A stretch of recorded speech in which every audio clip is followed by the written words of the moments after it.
So first, I hope that your quiz was easy and that you did well on it. Next, we're going to talk about modeling randomness and how simulations work. So first, you can use probability to make choices and help make decisions based off prior experience. A random event having no predetermined pattern or bias towards one outcome or another. You can use random number tables or randomly generated numbers using calculator or computer software to help you make fair decisions. Random number tables are actually located in your textbook for you to use, but in case you have one of these like on a test or a quiz, your state exam, a number table will be given for you. Or we're going to use a technique in your calculator to where it'll generate numbers completely randomly. So example 1. There are 28 students in our homeroom.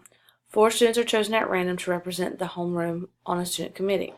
How can a random number table be used fairly to choose the students? Well, first off, you're choosing out of 28 students. So looking at a random number table, you're going to pick the numbers that first come up between 1 and 28, and the first 4 of those to appear in that table are the 4 students that you choose.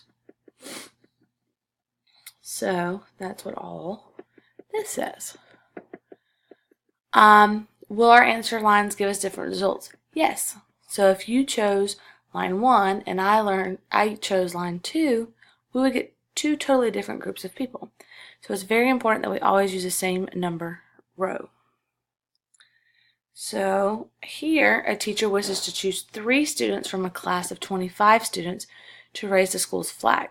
What number should the teacher choose based on the line from a random number table? We're looking for 2-digit numbers between 1 to 25 and 3 of them. So this is what we do. We take our number line and I divide it up into 2-digit numbers.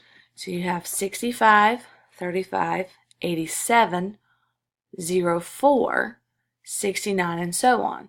And what we're doing is we're looking for the first 3 numbers, so the first 3 students between 1 and 25. Those numbers are 4, 14, and 9. After that, no student can be chosen. Next, what are the first 4 numbers between 1 and 45, which would be chosen on the basis from the number line given? Again, still 2 digits, but we're looking from 1 to 45. So we take our number line, divide it into 2-digit numbers, and pick the first 4 numbers between 1 and 45. 81 doesn't work, 63, 83, 65, 66, 42 is our first number. Then we have 37, 17, and 31, making those our numbers. Now pause the video and do the next 2 problems at the bottom of your page. The first problem asks you to choose 3 students from a list of 45 volunteers. So we divide our numbers up into 2 digits and pick the first 3. That would be 33, 3, and 2. The second problem asks for 5 families to survey from a phone directory pages with 950 names. Because there's 950 names, now we're looking at 3-digit numbers. So we divide our numbers into 3 digits and pick the first 5 families between 1 and 950. Those just happen to be the first 5 numbers listed. If you are not given a number line, a way to do a random generator will be on your calculator. Example 2 works through that. Cereal Company is giving a promotion in which one of 6 different prizes is given away with each box. The prizes are equally and randomly distributed in the boxes of cereal. On average, how many boxes of cereal will the customer need to buy in order to get all 6 prizes? So the idea is let the digits be from 1 to 6 represent all 6 prizes. We're going to use our calculator and the random integer to generate numbers between 1 to 6. Each time you hit enter, a trial is completed and we write it down. We will count how many boxes of cereal that will be bought before the digits 1 through 6 have appeared, and then we will conduct additional trials, 10 total, hopefully, and find the average. So after 10 simulations, on average, we'll see how many boxes of cereal there are. And this depends on the calculator. So what does all this mean? In your calculator, we're going to cut it on. We are going to go to Math, all the way over to PRB, which is probability, and option number 5 is our random integer. We hit enter. We type 1, 6, so our calculator picks the numbers between 1 and 6, comma 1, because we want them to be picked one at a time, and close our parentheses. So the first prize that we would win is prize number 6. So what I'm going to do is write that prize down. So I have gotten prize number 6. That has been checked off. I want prizes 1, 2, 3, 4, and 5. So then I go back to my calculator. We're going to hit enter again and see what prize we get. This time we got 6 again. So that doesn't count in my list, but it does count as a trial. So I'm going to keep a tally. Then I got prize number 1. So that was a box I bought, and I got prize number 1. And you're going to continue tallying the boxes you bought and what prize you got until all 6 of these have been checked off. So it's looking pretty good so far. I'm going to keep going.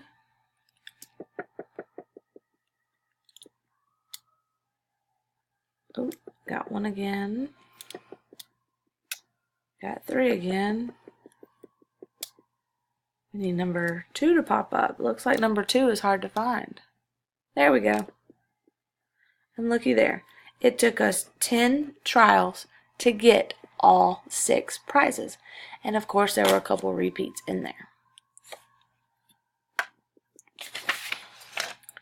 So then, next problem.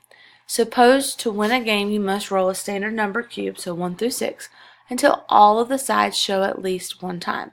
On average, how many times will you have to roll the number cube before each side shows at least 1 time? Use a random number table or number generator to figure this out. In your random number generator, you would use 161, and again, your answers are going to vary based off your calculator. A teacher assigns a new seating chart. On average, how long will it be before the student is assigned the same seat for 2 weeks in a row?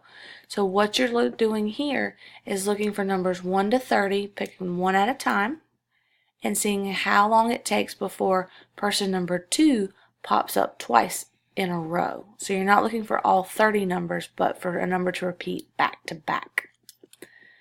Okay, now let's look at the you try. Read through it and see if you can answer those questions.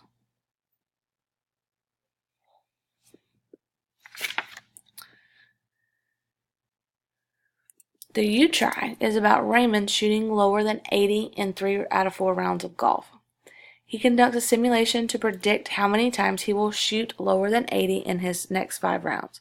1, 2, and 3 represent shooting lower than 80, and 4 represents shooting higher than 80. So these numbers are his 5 rounds of golf, recording what his actual score was. So in this first one, with 2, 2, 1, 1, 3, all 5 rounds were less than 80. Question 1 says, how many trials did Raymond conduct? Well, there are 20 sets of numbers listed here, so that means there are 20 trials. Question 2 says, and how many of those trials did he shoot lower than 80 in at least 4 out of 5 rounds? So that means how many of these have 4 out of 5 less than 3? So looking here, we're looking for the 4 to only be there 1 time. It cannot be there more than once, because then it would be he shot higher than 4 or higher than 80 more than that 1 time. So those numbers are all circled. And that's 13. So then according to that, what's the probability that he'll shoot lower than 80 the next 5 rounds? Is 13 out of the 20 trials, or 65%.